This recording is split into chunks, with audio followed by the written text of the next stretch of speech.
Stoltenberg is lovely. Good evening, guys. Welcome to the latest edition of Face to Face, the first of 2020.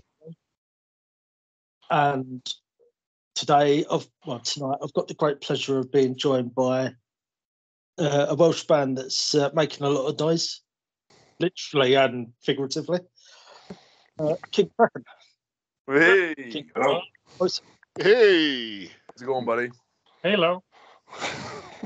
For those who don't know, who have we got? I'm Mark. I'm the singer. Mark Donahue. I'm Carl. Carl Meyer, bass guitar. Go on, Ad. Yeah, I'm Adam. I play lead guitar. I'm Rich. I play drums. We are missing Pete, who's our rhythm guitarist. He's away for the day. So, right, get straight to it. How did King Kraken? Sorry, mate, you're cutting in and out. Because you're blowing that bloody thing all the time. Sorry? It's because Mark is blowing that thing. He makes a noise and then everyone else gets cut out. Oh. Right. Okay. Try again. Yeah, so how did King Kraken get its start? Rich? Go on, Mark. Wait, you can do it. Well, basically, we were in practice. I think Pete started sort of jamming with Richard and Carl initially. And they were practicing in Swansea, and I know Pete wanted something different. And following that, Pete put an ad into Facebook, which I answered for the vocalist, and later on then came Adam. And that's how it all started, really. We tried a couple of vocalists before I came in, and when I came in, I took all the songs and rewrote all the lyrics. Who the fuck is this guy coming in? changing all the words. Adam came in. I'm not playing a thing until I've heard you lot play. I want to make sure you were right for me. So that was, it was quite an interesting start, really, back in 2018.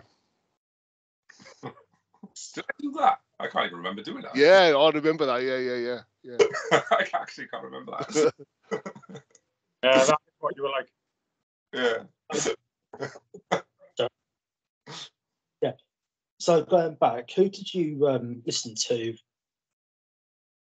Back then, the same remains to this day. I'm a massive Black Label Society fan. Down, Pantera, but my favourite band of all time is Queen. Good choice. Yeah. Go on, Ad. You go next, but What influences? I'm quite. I'm like the old school one in the band. Really, I like sort of Jimi Hendrix, Led Zeppelin, Pink Floyd, Black Sabbath, or all very old school stuff. And also quite a lot of technical 80s shred. I listen to quite a lot of Joe Satriani and Steve Vai, which is probably a little bit evident in some of the tracks, but yeah. It's my choice to say. go on, Carl. So have you got any funny stories from either road trips or shows? If When- none we can talk about. One guy, and I will always say this one first, is we supported this particular artiste, shall we say, Oh God. who basically was, it looks like he was like a bum from the LA Strip. He had all the spandex on, he had all the bells, chains and whistles and all this type of shit. But he was like a stick. I don't know. It's the first time I've ever seen it, and it perplexes me to this day how somebody can wear lycra and the lycra be baggy, right? His sound check was Eruption, the Eddie Van Halen solo. Not I can hear myself. The full fucking thing. And then he refused to come in and watch us play, even though we were supporting him. So he had the audacity to come out after the show and tap us on the shoulder and say, "So where's the party at, boys?" And it's like, well, anywhere you fucking ain't, really. And that was that. He wants to be heard in all monitors. Yeah, I'm the lead singer. I need to be in every single monitor regardless. I remember that gig. That gig was the bomb, wasn't it? Name dropping.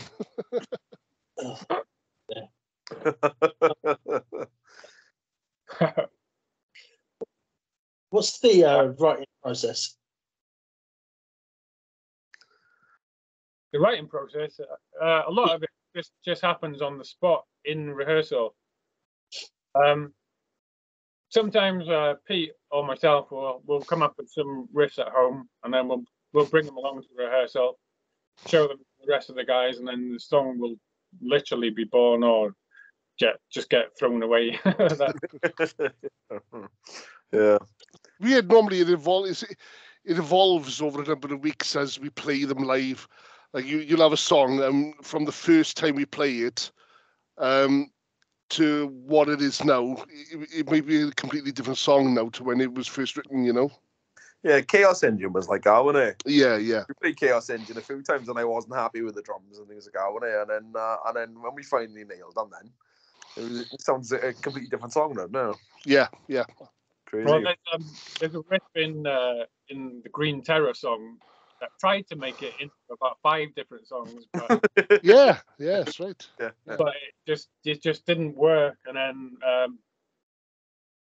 it just seemed to pop into Green Terror, and it just fit perfectly, didn't it? Yeah. That's where it stayed. Yeah. The rogue riff. Yeah. I think it was just Pete who was desperate to get that riff in somewhere. Good riff though. But yeah, it works. What does downtime for King Kraken look like? Don't know. We haven't had any for God knows how long. Well, for me, it's playing video games and writing horror fiction. For me personally. Yeah, me is video games and wrestling. I always enjoy both those things. Yeah, I mean, to be honest, it used to be, practicing guitar, listening to records, driving a sports car, but these days it's actually looking after a toddler. So it's it's a little bit, but yeah. So I've got to say, me and I've forgotten the name. Top right. Rich? Yeah. Like wrestling fans. Oh, you're a wrestling fan as well, are you? Yeah. Awesome. Mark's a wrestling fan as well. Yeah. That's where the idea for the Green Terror video came from. Was that we practice in Swansea. We practice between Cardiff and Swansea. And there's a wrestling School. Yeah, it's a wrestling school right next door to the practice place it is. And we always walk past and we were like, I'd love to film a video in it because they got like 2 rings and all the rest of it. If you've seen the Green Terror video, you know what we're talking about. And we always thought like, oh my God, I'll make a wicked video. Like, so yeah, it was nice to actually go and do that, wasn't it? And end up actually being in the match. Yeah, that was wild. Yeah, that was crazy. Good fun. Good PR. I saw that video. I was like, yeah. They were good lads, weren't they? Yeah, fair play. Good lads, fair play to them. And anybody's willing to set up a second ring for you and stay there and wrestle for 6 hours. Yeah, they must have wrecked it. So, have you got a favourite song of yours? Off the album? Yeah, well, any. Oh, any favourite song? Fire It Up by Black Label Society. Oh, yeah. Love that song. And probably Green Terror off the album. Yeah. Mine is probably I'm Broken by Pantera and Man Made Monster off of the album. Okay, trying to think what my favourite song is called. Soul Burn by Meshuggah is my favourite, and I also I think Man-Made Monster is my favourite as well. Yeah. Yeah, I don't know. My favourite song on the album is Proctor's Ledge, but I'm still trying to think of a favourite song that's not on the album, and I'm stuck. So I'm just going to say Purple Haze, man, because it's classic. Why not? Like, Yes, the other day. Yeah, I've got to say, Green Terror though, that's one of my favourites. Oh, nice one. Thank Cheers. you. Thank you very much. It's funny, really, isn't it? Because that song was like written in like 3 weeks. It's one of the quickest songs we ever written. Yeah, it's one of the quickest ones to get written. It's crazy. It's just simple, isn't it? You know. So, Yeah. have you ever had any injuries at shows? I've suffered through. Sorry, go on, Rich. I cut my. How do you say? I went to grab a cymbal and it popped the top of my nail off. So there was blood like literally everywhere, all over my drum, all over my cymbals. It was everywhere, and I didn't really know what had happened. But it literally, I got the cymbal caught between my nail and my actual skin, and it popped the top of the nail off. I've had no injuries as such, but I'm getting old now, so my neck is always killing the next day, and my back. Yeah. I didn't attain an injury whilst playing, but for the last 2 years I've been playing with a really bad back that necessitated spinal surgery, so that was fun. Wow. Yeah. So, yeah. I don't know. It just came on over 2 days, and after 2 days, I could barely walk. Couldn't stand for longer than 2-3 minutes, and then 2 years later, it was still going on. I had to go and have some surgery on my back. Because yeah, I've actually got some. This is not making this about me here, but Yes, it is. Bone spurs. All right. Okay. Was it? I don't know what's going to happen there. But That's interesting. okay, so who's the biggest joker in the band? Rich. Oh, I Rich don't Joker. know. It's the biggest laugher. Yeah, he's the biggest laugher. Yeah. Biggest laugher, definitely. Yeah, biggest I think joker. he's probably the biggest joker, isn't he? Yeah, he's the biggest wind-up. Yeah. Yeah. He's full of oil. Yeah. He just comes out with some mad stuff, doesn't he? Yeah, he's on his own, Pete is. He's absolutely on his own. So, okay, what are your thoughts on the metal scene in Wales? It's quite healthy, but then obviously when COVID hit, and I don't want to dwell too much on that, but that saw the end to quite a few venues and quite a few bands. And it's now at the tail end of it, you're starting to see some of these bands come back, but unfortunately some have just stayed by the wayside. But it's definitely on the up, I think. It's definitely on the up, yeah. I think it's awesome myself. You think of like, you know, those Damn Crows, Florence Black, you know, the big ones. You got Valhalla awaits, is us. Skindred. Skindred's a massive band, yeah. I mean, like, you know, I think it's super healthy at the moment. I think there's so many good bands coming out of South Wales. It's mad. And but yeah, I think, you know, it's definitely dwindled, didn't it, for a little bit. But yeah, it's quite funny, really, isn't it? Because we don't really tend to play in Wales that often, really, do we? No, that's right. Which is mad, isn't it? You know, but there are so many good bands playing. Yeah. Mad. Okay, cool. Serious question there. What sort of impact has music had on everyone's mental health? Who's going first? I will. Go on. I think the very nature of music, so it can change you, can it? Depending on what you're listening to. And it's been a lifesaver on times, especially, and it obviously can evoke emotions as well, depending on what you're listening to. So I think it can be a very positive thing, music having an impact on your mental health. You wouldn't want to listen to it to make yourself feel worse, you know what I mean? Yeah. No, it's always going to give you a positive feeling whenever you're listening to music, unless you're listening to Justin Bieber. Listen to what? Justin Bieber.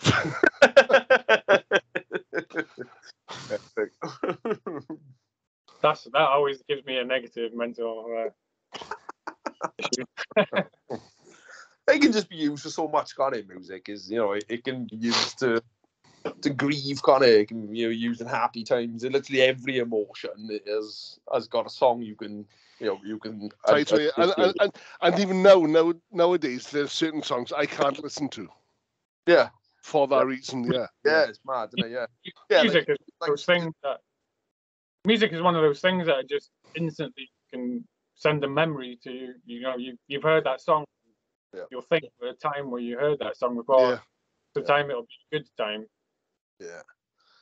So, I can't remember who the artist is, but there's a song Lydia listens to every now and again. Lydia's my missus, and every single time it comes on, it was played in her dad's funeral. It was, right. and every single time it comes on, I'm like, oh, I can't listen to this because I'm just gonna start crying. Like, yeah, triggers you, yeah. Yeah, totally. Yeah, it's mad. Like, it's crazy. I'm gonna make. There's a song from Fire Sky called Lost the Love. And every time I hear that, I'm very close. Let's just say that. Yeah. Mad, how it makes you feel, right? So, okay, we've actually got fan questions, and I say some fan questions. Okay. So, start off with Kerry Davis. I already know this question. This is hilarious.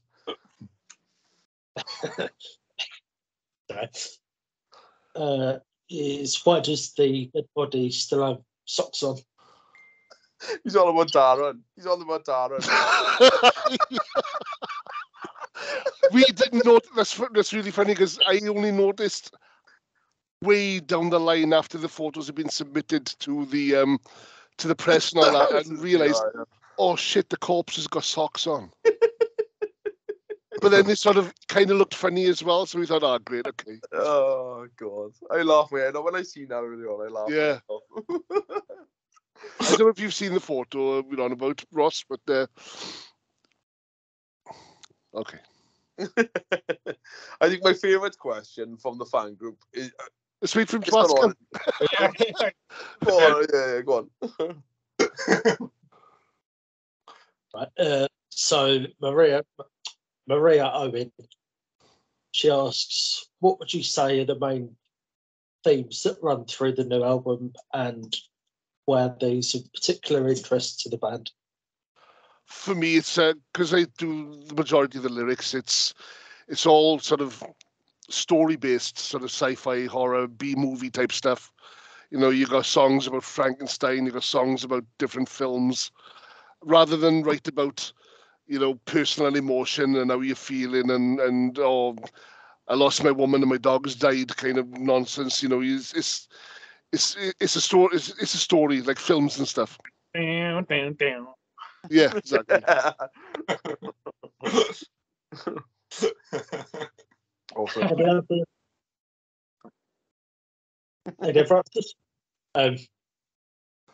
Right, okay. So MK Mark James, and this one's for Adam. What it says, why do you always look like a lost puppy in the photos? Because I feel like a lost puppy. A bit lost puppy,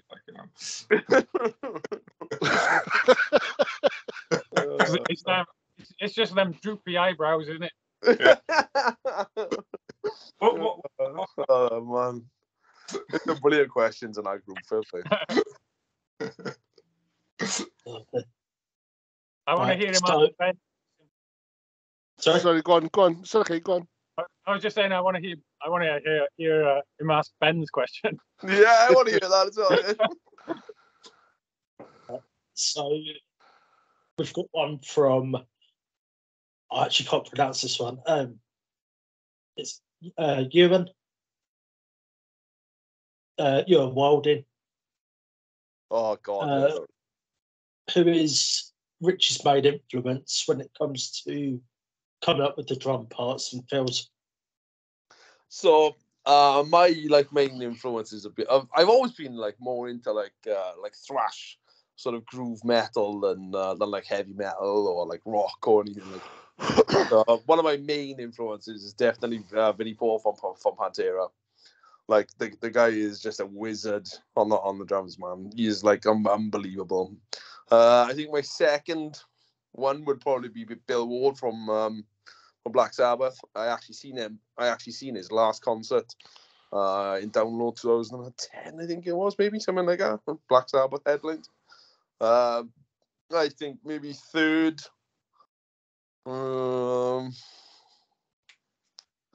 really enjoy Mason Hill's drummer at the moment. He's quite simplistic, but really works as well. His name is Craig McFeldridge. They're a really good band. I really like that new album that they got. But just listening to it, how simple his drums are, is just he writes for the music. He doesn't really show off or nothing like that. And he's just solid as a rock. Fair play to him. Yeah, that's about all I can think of at the moment, I think, really.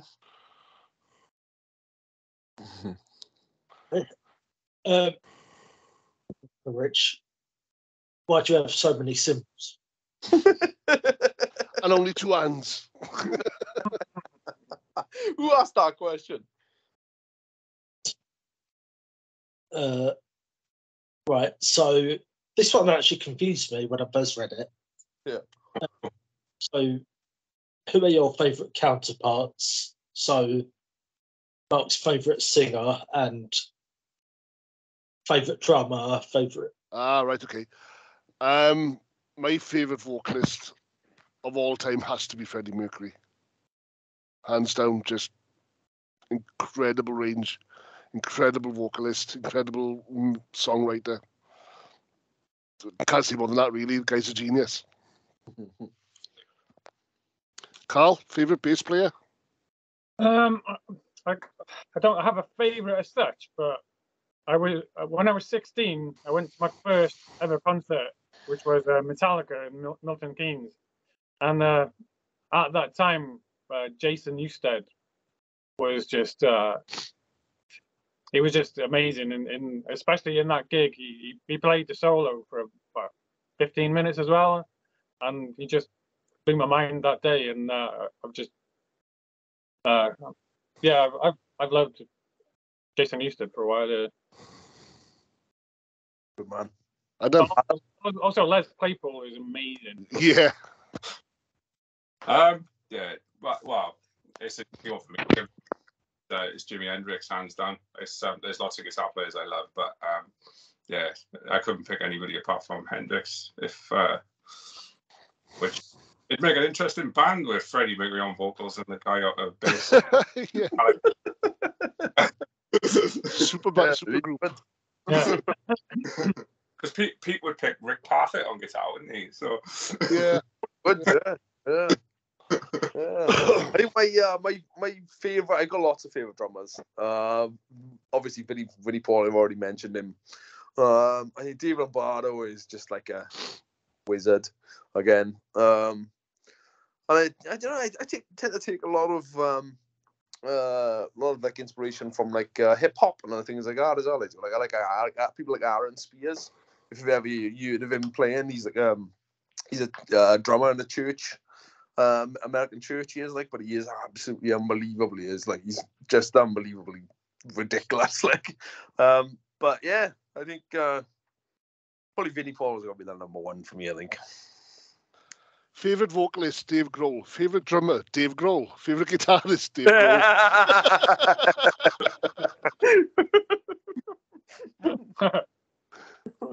Yeah, I mean, he probably plays the bass as well. So Probably. Yeah, he probably does.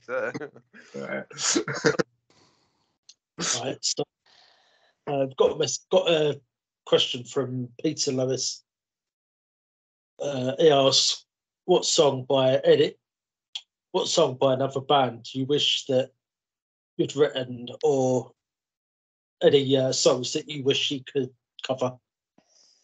I'll be right back. A song I wish we had written is something that totally wouldn't fit us, but wish I had written it would be No More Tears, Ozzy Osbourne. Absolutely love that. And I prefer Black Label Society's version, but yeah, No More Tears for me. That's a beast of a song. I mean, to be honest, I wish I'd written anything that would have made us, you know, but like it's, you know, something I wish I'd written from a sort of like be proud of it point of view. I think any first two Black Sabbath albums. I wish I'd written a riff to Black Sabbath because, you know, what a riff, like. But yeah, you know, any number one track would have done, wouldn't it? Yeah. I pick Holy Wars by Megadeth myself. That song is just brilliant for me. Have you heard that one? Do you know it, Mark? No, I know. I don't think I have. Yeah, Holy Wars by Megadeth is amazing. Right. Well, we've got one last question.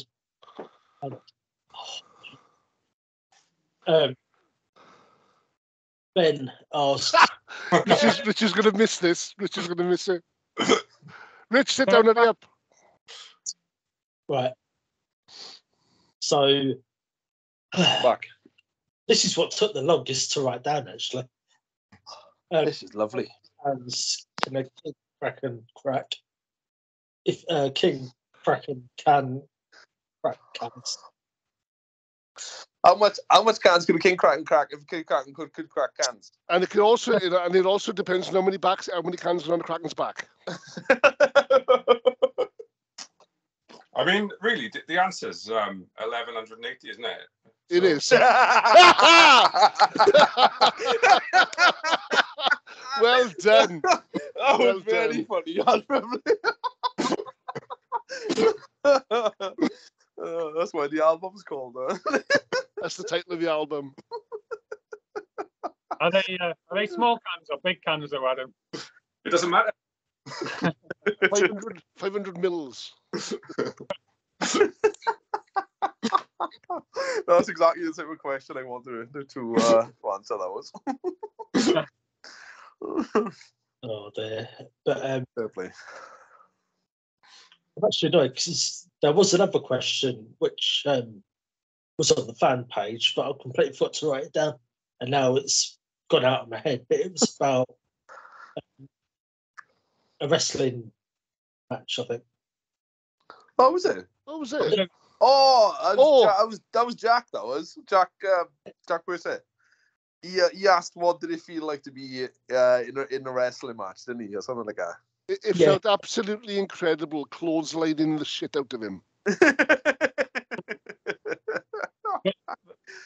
Is it like concussion? Not concussion, but you got smacked in the head, yeah? He got smacked in the head by a chair, and it cut his head open. For real, cut his head open. Like, for real, yeah. The blood was everywhere, to be fair. I basically had to pick him up to stand him up to be able to clothesline him again. That was a really good feeling, though. Like, especially for me as well. Like, I got two small kids, and they were there, and they were like, "What the hell is Daddy doing in the ring?" Which is amazing. And I had a row from my older son then when I got out of the ring. He was like, "How dare you get in that ring, you silly man!" We had to turn heel for it, so we beat up the good guy. Yeah. Shut up, you! This is my moment. Interesting. You managed to beat up a wrestler and concuss him, but you got beaten up by an inflatable stick. Less said about that, the better.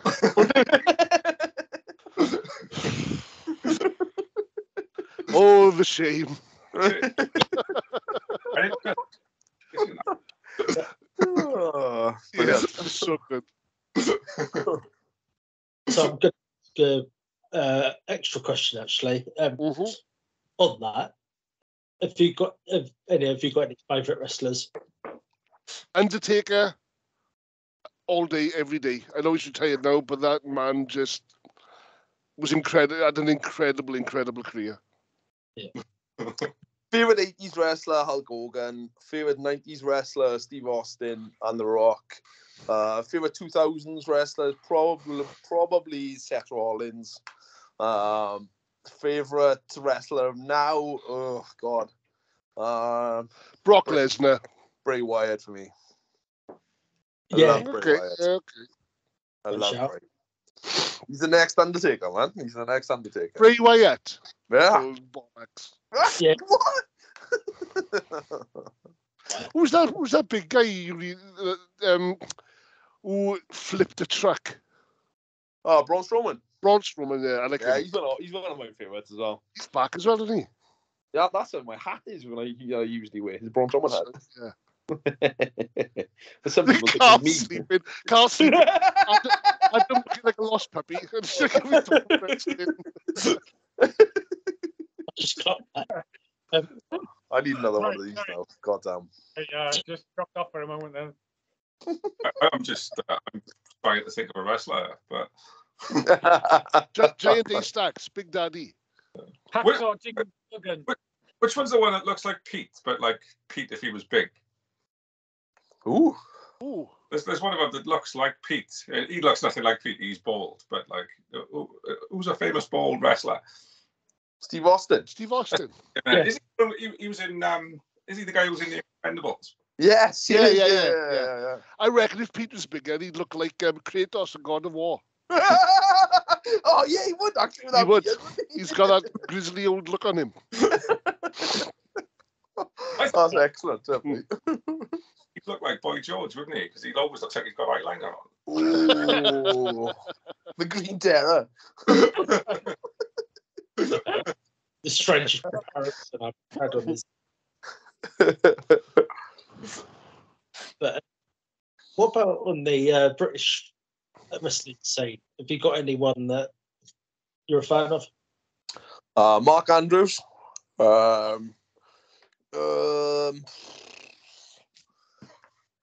Mastiff, I always like in NXT UK. I always liked.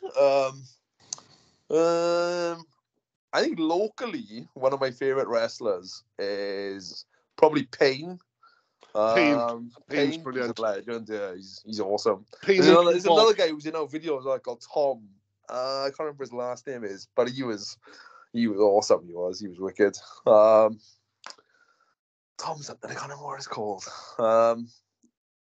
But I think maybe female wrestlers, probably LA Knight. She's quite good. Mariah May, if you've ever heard of them. Brian May, lead guitarist for Queen. Mariah May. Yeah, there's quite a few but yeah, I tend to keep in with the Wales sort of wrestling scene. Flash Morgan Webster. What's that? Flash Morgan Webster. Yeah. He's a good wrestler. Yeah, I think he's wrestling Cardiff, isn't he, soon? Yeah. He owns co-owns a wrestling company. Yeah. With Wild Boar, I think. Is it? With Welsh. Yeah.